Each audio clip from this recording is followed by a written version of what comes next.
First time I ever went to jail was because of this nigga. What? Buck got you locked up? Buck got me locked up. Let me tell you what happened. Y'all probably heard the story. Kev told the story.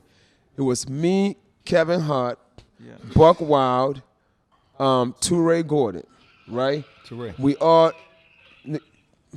put this in the toilet, man. Is that Buck still? We all driving to New. We supposed to go to New York to do. I think Mike, one of them comedians, Mike, do his room in New York, right? So we all meet up at Winners. Remember Winners? It was 11th Arch, whatever. We all meet up there. We decided to get in one car. You know what I mean? I had just got my little Taurus. I didn't want to put miles in my car. Kev had some bullshit. Toure had Buck had like a nice Maximum. Like, okay, this one will make the road. You know what I mean? And we decided we're going to take Buck's car. I don't know how this nigga, for some reason, when a nigga don't want to drive his own car, that's a sign that don't fucking get. He had a Johnny. Why? I'm the dumb retarded nigga that's picked to drive this nigga's car. I'm driving, I think Toure's in the front, or Buck or whatever, and then you got Buck and Kev in the back. We're driving to New York. You remember the fucking exit, of course, motherfucker. We're on the turnpike. All of a sudden, I see state trooper. I don't know why I get nervous. I see the state trooper. Now I'm hitting the brakes. I'm up doing all retarded. I'm paranoid. I don't know. It was way before Black Lives Matter, so I don't know why I was still nervous and shit, right? So then the cop is around. I think he reading the license plates, you know. Next thing you know, whoa. Pull us over, pulled our guns, get out the car.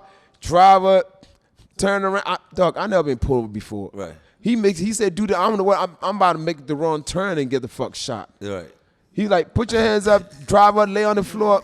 Buck, what did the driver say? What did the cop say? You used to that shit. What did he say? Driver, get out the car. Michael, get out the fucking car. He tell me, officer, you might remember. Oh, nigga, I ain't saying that part yet. I don't give a fuck who you is. Get the fuck on the ground. Right? And Toure like. Toure out the car, Kev out the car. The next thing you know, they like, Aziz White, get out the car. I'm like, how the fuck the cops know my name? Mike done told the cops my real name. Mike snitched on him. You fucking real I did, nigga. He snitched on him. He said, me a fake Rolex, it got me dropped. So make a long story short, right? You driving a hot car. No, the car's not even, this is what happened. And we all did this. Hold on, for y'all go any further. He said, Aziz White. He said you snitched on me. You fucking Mike right, said show you me a fake fucking Rollie. right. You showed me a fake Rollie and be driving this fucking car. But nobody going to jail for you. Let me tell you what the fuck happened, right? I ain't going to jail for you, Buck. I was snitch on your ass in a hot minute. So here we are. This nigga. So this is something we all did in Philly back in the day. When you get a lot of tickets on your car, what do? You switch the plate. Exactly. You report the plate stolen, Right. and you get a new plate. Right. But this nigga had a plate that somebody has reported stolen. You see what I'm saying? Yeah. He had that plate on his car. Yeah. So now when they read the plate, it's stolen. They think the car's stolen. All right. So when the state trooper read the plate, they reported it's like stolen. So they think the car's stolen. They don't realize it's just a stolen plate. Right. So they think we got a stolen property. So they pulled us out and guns, whatever, all that shit. So next thing you know, we all in handcuffs. And while we in the car, this nigga, not only Buck selling fake Rolex, fake license plates, this nigga was big on counterfeit money. Oh. This nigga has like a bunch of counterfeit money in his pocket. So now he trying to throw this shit in the middle of the road before the cops figure it. This nigga life is just fucking crazy. It's the worst nigga ever, Buck. I'm so. So all right, so we all in the holding cell. Why they took the car. We in the hold. They took us to Newark. It was by Newark. Took us to Newark holding cell. We all in the cell. Buck like, yo, Mike, I got. He still has some money with him. So I got this money. He said, I need y'all. Can y'all chew this money? He trying to make us chew to make this money disappear. Like, can y'all help me chew this money? I'm like, nigga, I'm not eating no fucking money. I'm not hungry. I ain't chewing no fucking. This nigga chewing money, mouth green and shit. This nigga crazy. Buck is fucking crazy.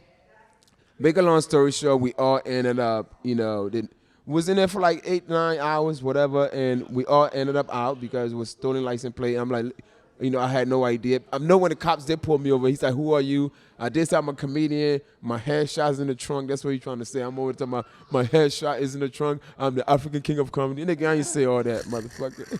I heard you did, Mike. I saw But that's what Kevin Kev Hart. said. Everybody had their own story. His shit is on Facebook. Because me and Kev was eating the counterfeit money, and I was biting my fingernails. Remember while because I was on the run. So Right. I had to bite my fingernails To fuck up his my fingerprints. fingerprints, because if I didn't, they would have locked me the fuck up. So and the crazy thing about that whole story, the day we had to go to court, and Touré ended up having like Warren and Buck, because they didn't show up to court. Me and Kev, the only one that showed up to court. Right. The day I had to go to court was the same day. This was 1999. It was the same day I had to come to LA and audition for next Friday. Wow. Crazy. So I remember that day, me and Kev rented a car.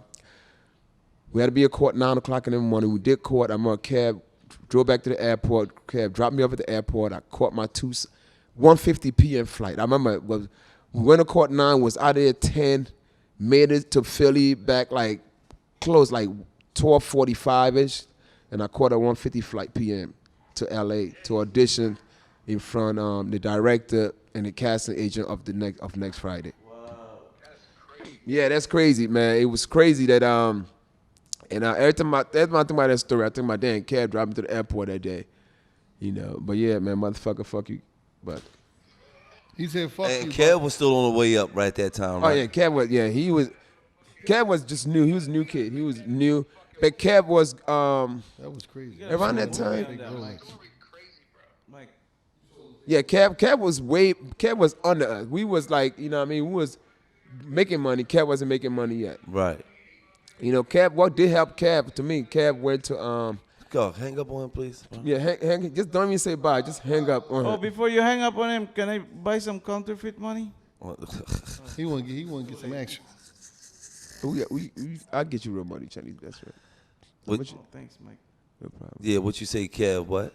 He damn, what the fuck was that? Oh no, what Kev was while I was making money, Kev was going back and forth to New York on the regular, doing the mainstream room. That's how Kev was able to hook up with the 3 Arts management. They're the same one that managed like Chris Rock and a lot of other big people. That's how they took Kevin on their wing, And them motherfuckers,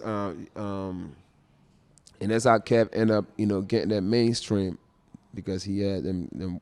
Me, I was getting nigga money, ghetto money. You know what I'm saying? While Kev was getting mainstream, doing mainstream shit don't come with much money, but it later does when you get TV, when you get on television. Right, you know what I mean? right, But Kev had a sitcom where nobody really knew who he was. He had a sitcom. I mean, it only lasted 6 episodes, if that. But at least he got a chance because he had that powerful management. Back then, you had that great management company, or you'll get a sitcom. And Kev had one. I forgot what it's called. I know Faison Love was on there, and I forgot who else was on there. Right. Why didn't you join that management company, Michael Blackson? The politics, man. I was Politics? too. Yeah. These management companies are all politics, and a lot of times these people, they don't. It's recommendation. It comes to a lot of recommendation. You know what I'm saying? Somebody got to recommend you, or they got to really, really just be in love with you. What's up, Modasuckas? This is your African King of Comedy, Michael Blackson. Stop what you are doing right now and go find the Modasucka podcast with me, Michael Blackson, on the iHeartRadio app, Apple Podcast, or wherever you get your podcast. Subscribe. It's free, so go do it right now. And don't forget to catch a new episode every Tuesday.